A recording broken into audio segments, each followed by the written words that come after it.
All right, so we're going to go ahead and get started. Thank you, everyone, and welcome to today's webinar. We're very excited to have our presenter here again for another great presentation. Again, my name is Martha Serrano. I'm the coordinator for the Money Management Center. It's a resource that's available for all Fresno State students.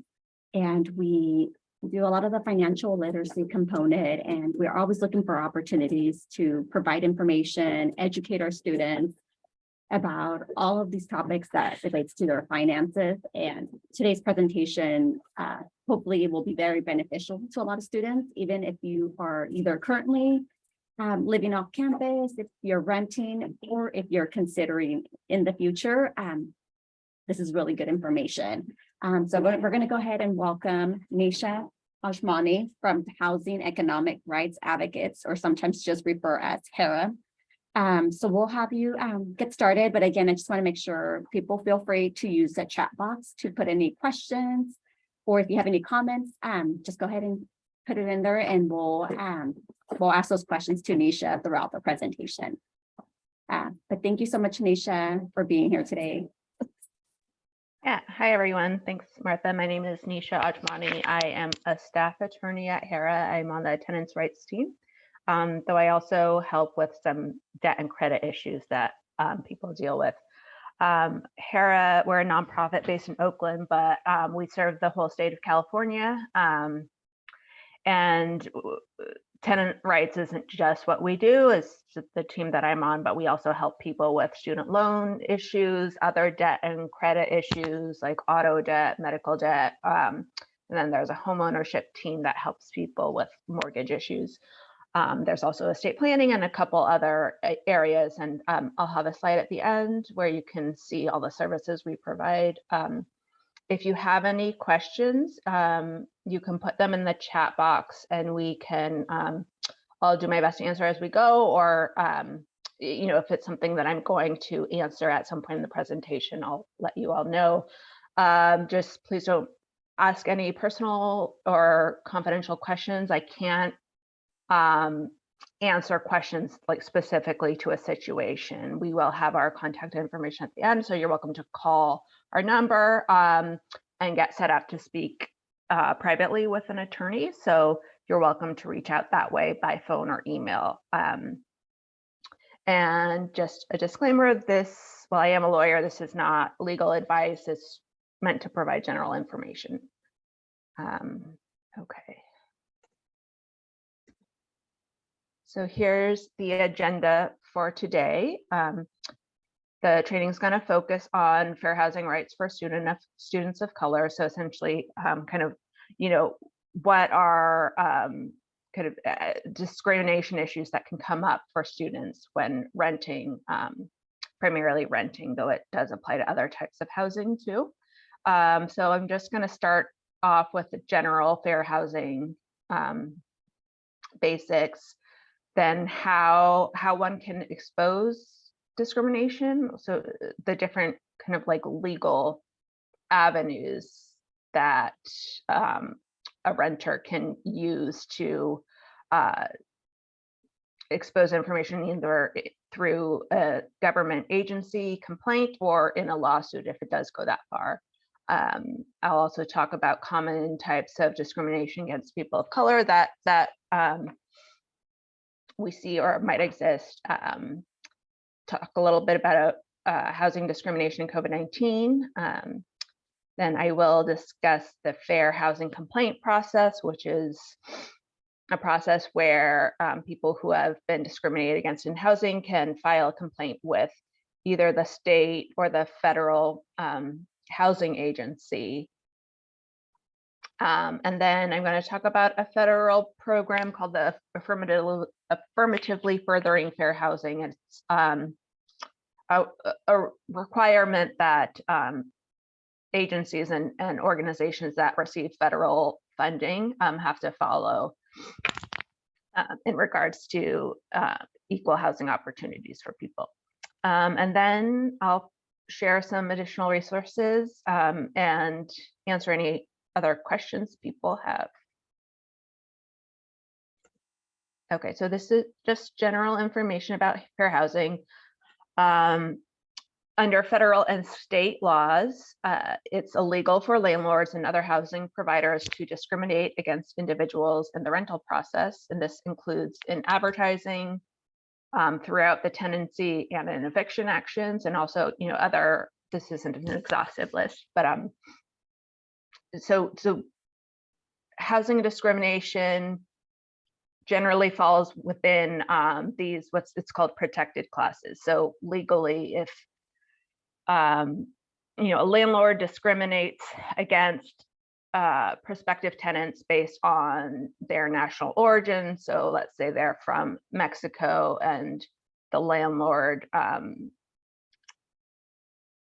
favors people from another national origin over people from Mexico. That would be an example of discrimination based on the protected class of national origin. So these are all the protected classes in California, but it also includes the federal protected classes. California has protected classes in addition to the federal protected classes. So the protected classes in California are national origin, race, color, sex.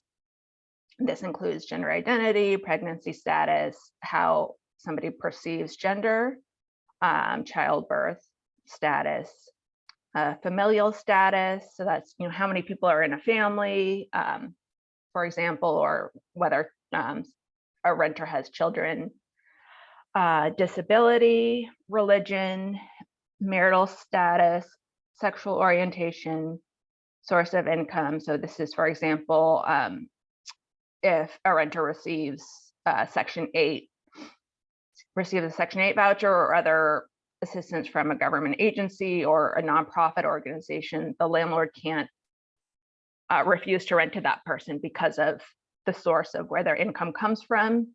As long as they can pay the full rent, the landlord can't discriminate based on the source of that income. Immigration status, medical condition, and age.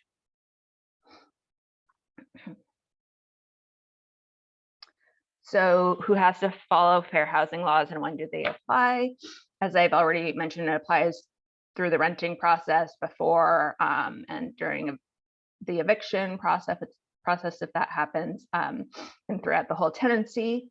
And this also includes university housing, evictions, as I mentioned, sales of property, advertising, including for rental property, mortgage lending, which I'm not going to get into today, but it's just something good to know.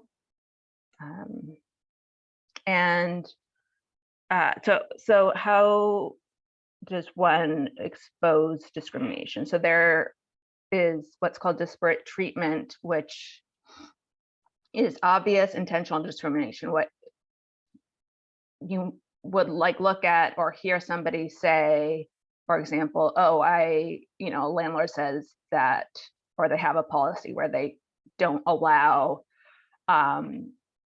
people of a specific religion to rent in their property. That would be obvious discrimination, and it's clear based on the landlord's actions or the written document. So it doesn't have to be a written document like a lease agreement. It can be, a tenant overhears a property manager say that he doesn't like to rent to Asian people. So that would also be an example of disparate treatment. Or if a landlord responds to requests for repairs faster to people of one race as opposed to people of another race, that would also be an example of disparate treatment. So yeah, it's just a little bit more, it's more obvious. So then there's disparate impact, and this is generally like a neutral policy that has a negative impact on a protected class, even though that law is neutral on its face. So the discrimination isn't obvious. just from the written policy or the practice of the landlord's company, but it affects people of a protected class in a negative way as compared to, for example, white tenants. So like one possible way this could show up is, and this has been in cases before, a landlord's company has a policy of not allowing any tenants who have any kind of criminal record within the last 100 years. So based on, as I'm sure you all know, systemic racism and the history of our country, and what all the research and studies show, that a policy like not having a criminal background for 100 years would affect people of color at a greater rate than white people through. So even though there isn't a obvious form of discrimination, it still affects people of color in a negative way, which in an unequal way. So that is an example, but the disparate impact theory requires somebody who has been discriminated against in housing to essentially provide research and studies and data analysis to prove that this policy does actually have the effect that the tenant is claiming that it has on the protected class that they're in.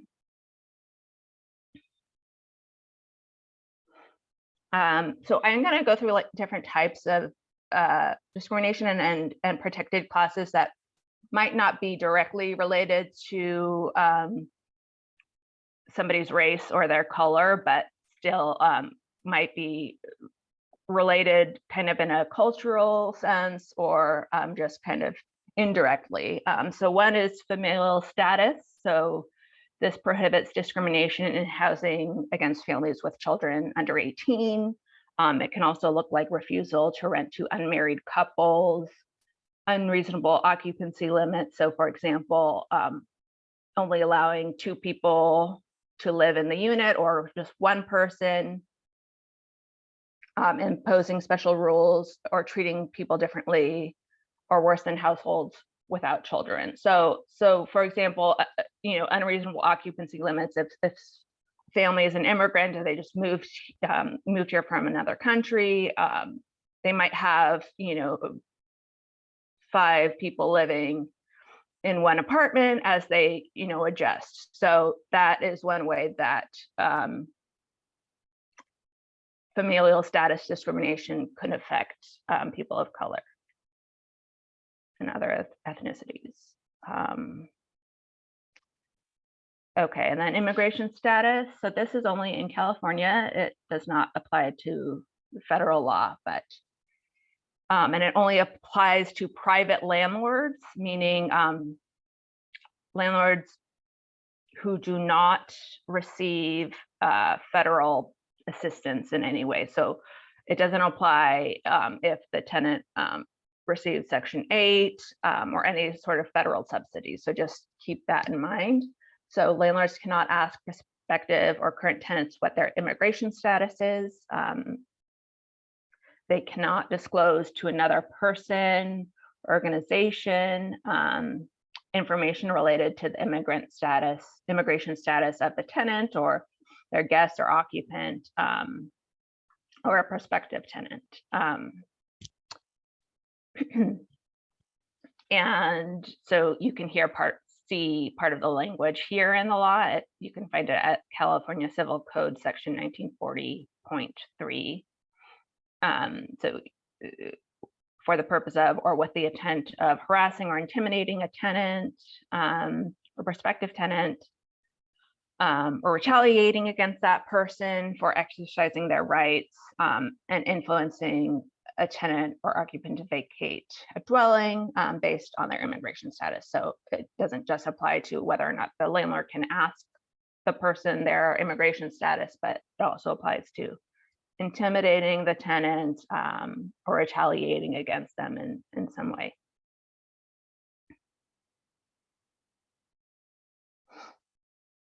So source of income, I talked about this a little bit in the beginning. So this is also only California, it's not federal law. So in California, landlords and other housing providers cannot reject prospective tenants based on their source of income. So for example, people who receive Section 8 vouchers, prospective landlords cannot deny a rental application based on this fact. As long as the income is high enough, the landlord can't reject an application simply because somebody received Section 8 or so some nonprofits help people pay rent. So a landlord in that situation couldn't reject a prospective tenant based on the fact that a nonprofit is assisting them. And then also, I'm bringing this up because source of income discrimination can be a pretext for other unlawful discrimination based on race or national origin. So this is actually a case that I had. So a prospective tenant applies for an apartment, and this person has a Section 8 voucher, and the landlord tells him that they accept vouchers, and this was over the phone and email, but then he goes in person to the office to sign all the paperwork, and then the management company saw that he was an African-American man and then said that they don't accept a voucher. So, well, that's not necessarily like very direct. It's clear that they use the source of income to reject a person of color when they had previously said that they would accept vouchers.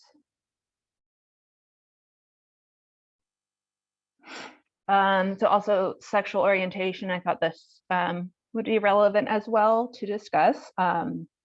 So in California, sexual orientation is a protected class. Unfortunately, under the federal law, it's not.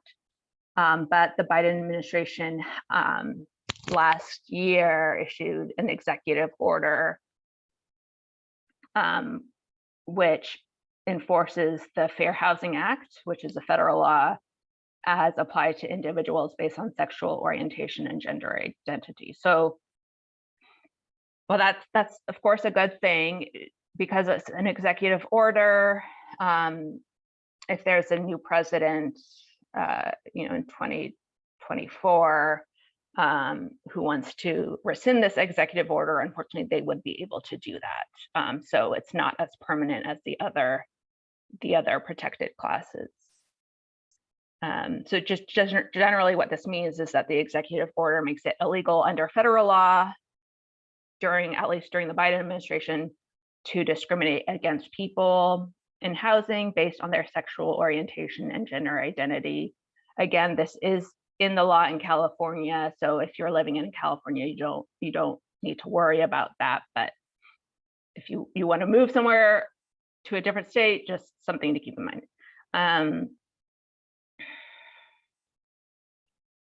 So if somebody is dealing with discrimination based on sexual orientation, they will likely have a stronger legal claim now than before Biden came into office. So you can learn more about that here.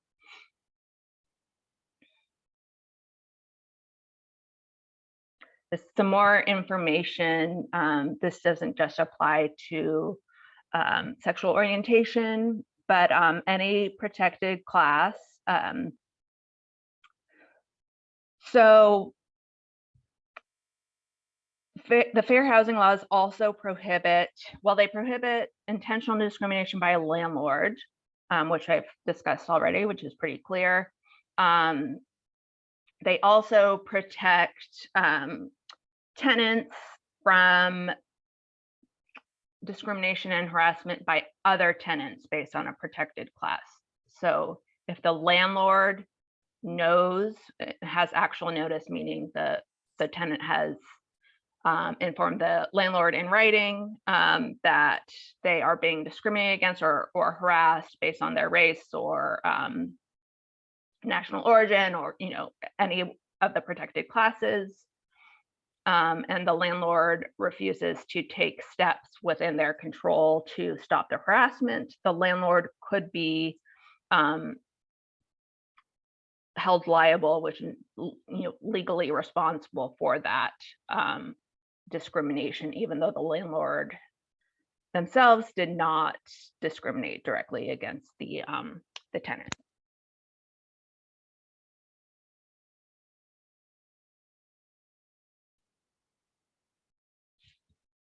So this is just a little bit more information about what the landlord has to do in situations of tenant discrimination.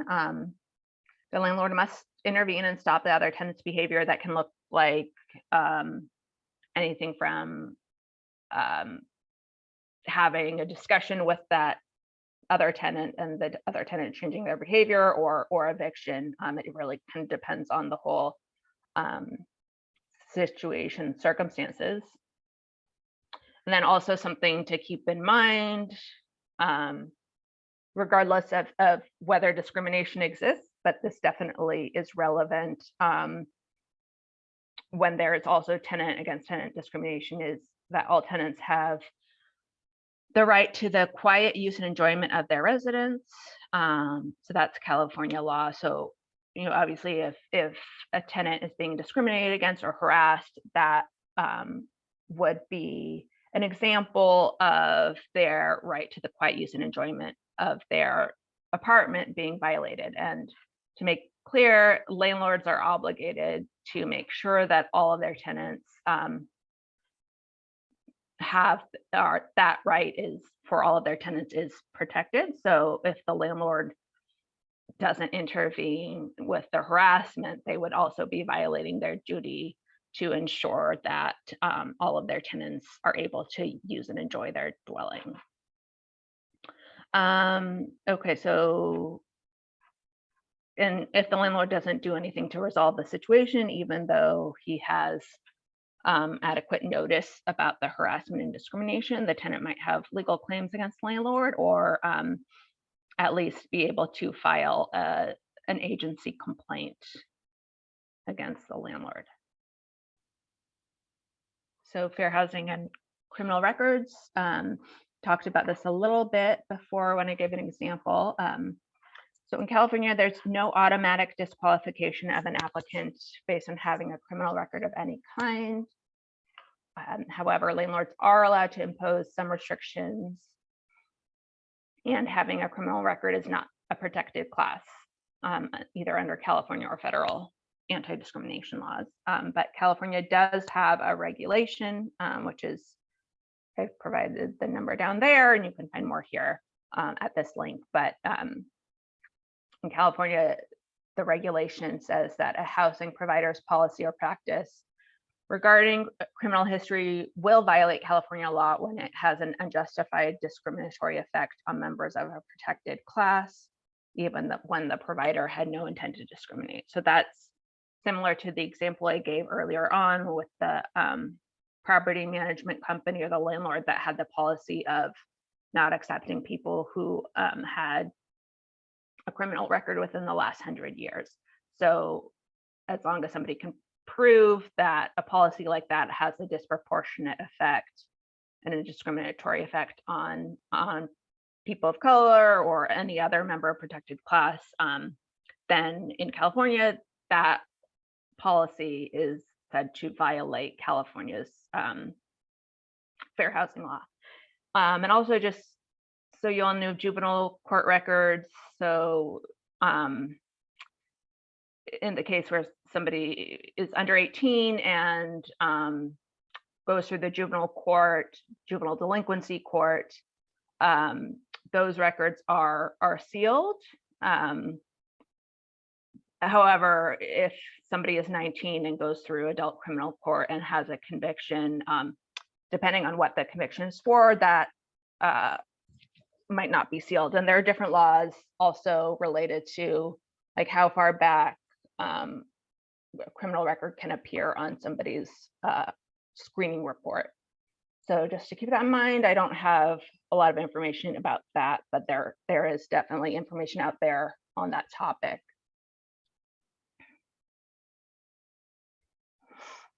So housing discrimination, COVID-19. I know we're not like really as much in the thick of COVID as we were like a year ago, a couple years ago, but I still wanted to bring this up because obviously COVID is still around, and it's of course still a relevant issue that we have to deal with. So probably not surprisingly, research has shown that COVID-19 has had a disproportionate impact on people of color.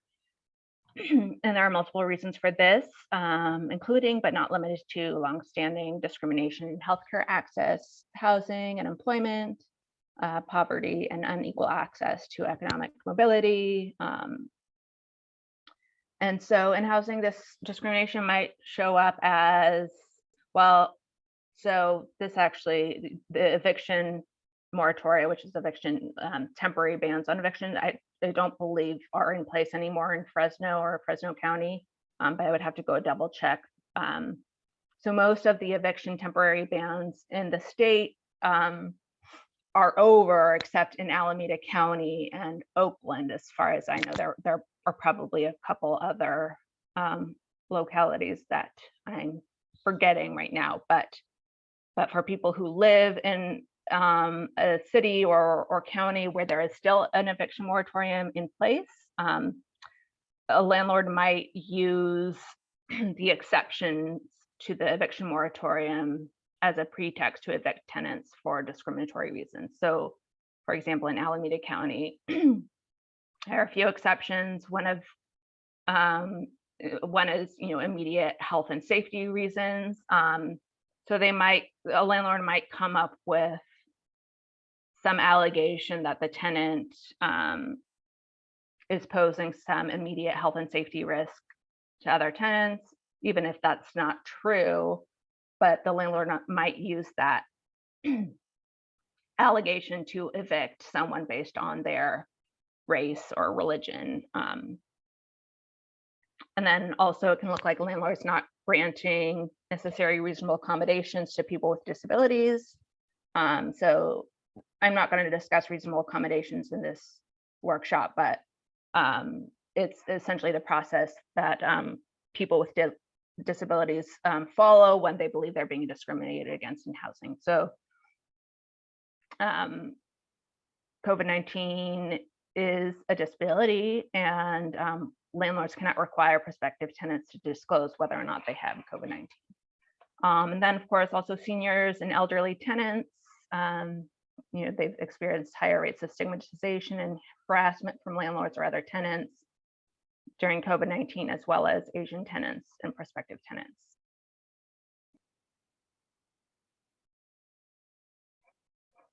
So here are some signs of potential discrimination to look out for. Most of the time, it's not going to be super obvious. Like, you're not going to get something in writing, from a landlord saying they only accept, Christian tenants. That's just not going to happen. I mean, it would be a lot easier if those cases did happen to prove, but typically you'll want to look out for kind of more subtle signs. So, for example, a landlord denies a rental application without providing a reason or provides a vague reason. So, for example, credit with nothing in writing. And in California, if somebody is denied a rental application because of credit, the landlord has to put that in writing and give the person information about how to get a copy of their credit report.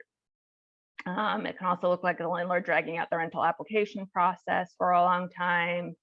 The landlord's tone and treatment towards a prospective tenant changes once the landlord has seen them in person or has talked to them on the phone and heard their accent or heard their name. And the tenant, another example is the tenant notices that the landlord or property manager responds to other tenants' requests to fix issues faster than they respond to the tenant of a protected class and other tenants of a protected class.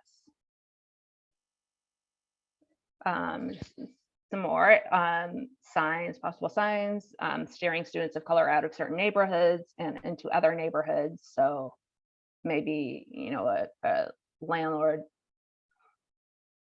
says, oh, I'm not sure about, this apartment, but I think you'll really love this apartment in, another part of town. It's essentially redlining, which is was used in the housing mortgage homeownership context to steer people of color and communities of color into certain neighborhoods. So representing that an apartment is not available when it is, approving a prospective tenant over the phone or email. And then when the individual meets the landlord tells them that they are no longer approved or comes up with some reason that, does not seem legitimate. It can also look like certain dorms housing mostly white students, asking a student about their immigration status, though again, remember this is allowed in federally subsidized housing programs. And then just kind of another example that I gave on the last slide, treating white tenants differently from students of color, for example, charging a lower security deposit.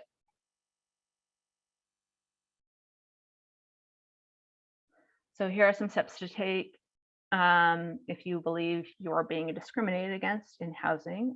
First, you want to make sure that all of your communications with the landlord or prospective landlord are in writing.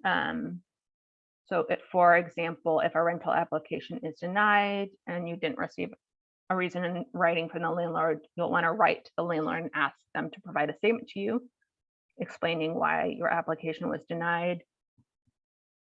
You want to document as much as possible, take pictures where relevant, write down each of the discriminatory incidents that took place with a date and time, as soon as you can after the incident took place. Keep email records, any correspondence. And then if there are witnesses to the discriminatory behavior, for example, a neighbor witnesses a landlord using a derogatory slur to another tenant, you'd want to ask that neighbor if they would be willing to write a statement describing what they witnessed. A declaration is a statement, just an objective statement where the witness claims that they're writing this under a penalty of perjury, and it's just very objective. So the witness wouldn't inject their own opinion into this, just like, on this day I saw this, I heard this, and that's pretty much the extent of it. You can also reach out to fair housing organizations that use testers. So testers are people who will go to an apartment building where there are units for rent and will essentially pretend that they went to rent, but they'll appear in to have a certain to be a member of a certain protective class. So for example, a woman might go look at an apartment wearing a hijab, and she has, all the qualifications required, and so the testers would want to see how the landlord responds to them, and if there are any signs of discrimination in the landlord's behavior and treatment towards them. Also, of course, contact a fair housing lawyer to discuss what your rights and options are, and then consider submitting a complaint to the California or Federal Fair Housing Agency, or filing a lawsuit. Of course, filing a lawsuit is a big deal, so you'd want to, really make sure that you have the time and the energy and the strength of your case is enough that you would likely to win. You'd like to win at trial. You definitely want a lawyer who would be able to give you advice about the strength of your case and represent you. So these are the options. So as I mentioned, file a lawsuit within 2 years of the discriminatory conduct, or file a complaint with the Federal Department of Housing and Urban Development, or HUD, or the State Civil Rights Department. So what that process generally looks like is somebody submits a complaint, which is essentially a summary of the discriminatory incidents and issues and what the protected class is. It's good to provide as much detail and documentation as you can in this complaint. And then there will be an intake process where the agency will ask the tenant, for example, questions, and then there will be this investigation where the agency will also interview the landlord if it's a complaint against the landlord, and anybody else involved, witnesses. And generally, the agency will try to get the parties to reach some sort of agreement, which is called conciliation. And if the parties aren't able to reach an agreement, then the agency will either determine that there is enough evidence that discrimination occurred, or find that there was not enough evidence that discrimination against the tenant occurred. So, of course, it's ideal if the agency finds that there was evidence of discrimination, and then HUD would represent the tenant in a legal action against the landlord. But if there's a no cause finding, meaning not enough evidence, the tenant can file a lawsuit on their own, but it's, of course, generally going to be harder to win that lawsuit if HUD or the state civil rights department did not find enough evidence. This is just a screenshot of the HUD website and how to file a complaint. Just HUD.gov. It's pretty straightforward.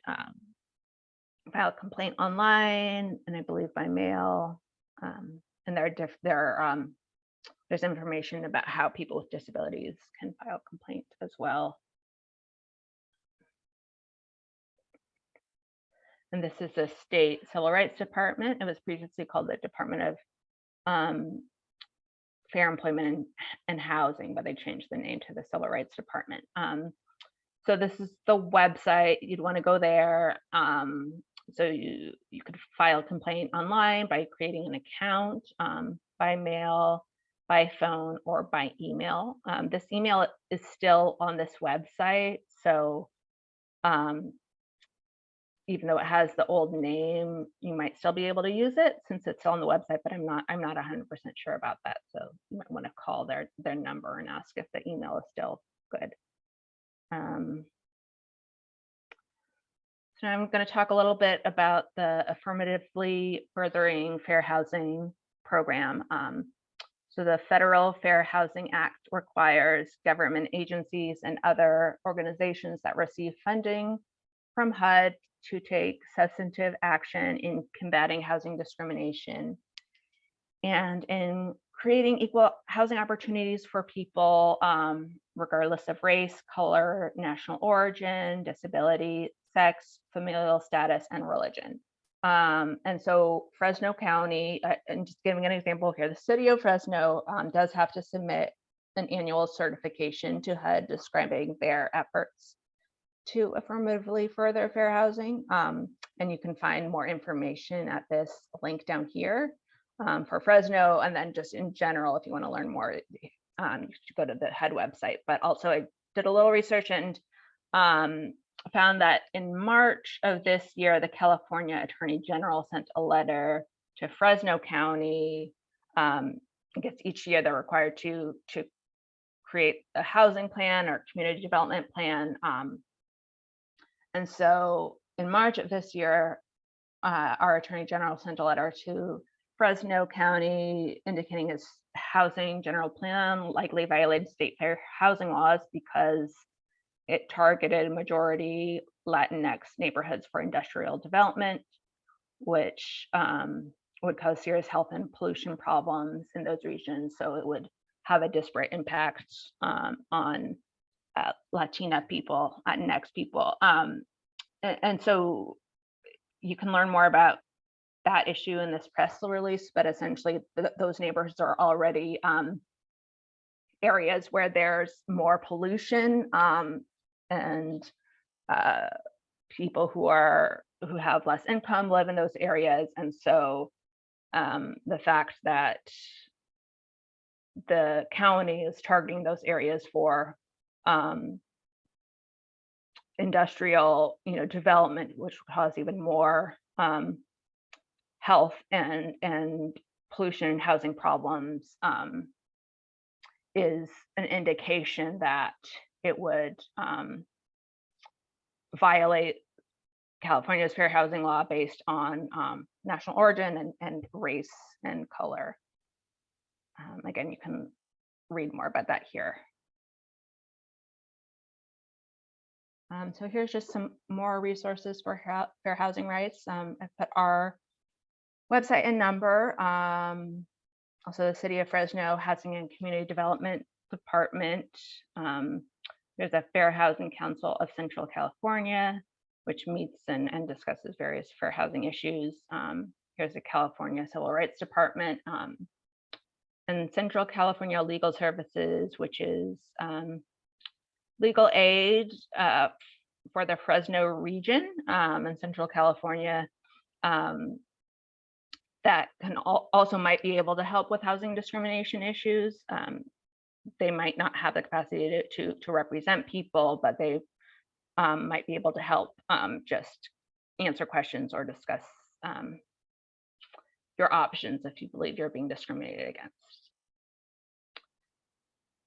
And then, yeah, so here's HERA's, here's more information about HERA's services that I discussed in the beginning of the workshop, and our phone numbers down here and our website. And so if you want to schedule a call with an attorney, if you're dealing with a housing discrimination issue, or anything else, that's listed on this slide, you're welcome to call us. And there's also a contact form email on our website. So you're welcome to send an email as well to get set up to speak with an attorney.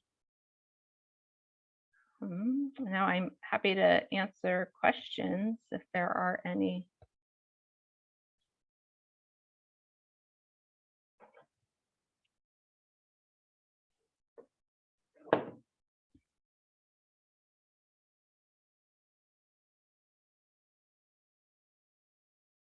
Thank you so much, Nisha. So again, I know, Nisha, you mentioned that you will be sharing some of the resources available from this presentation and then from last presentation, and I will make sure to email all the participants from today's webinar some of those resources.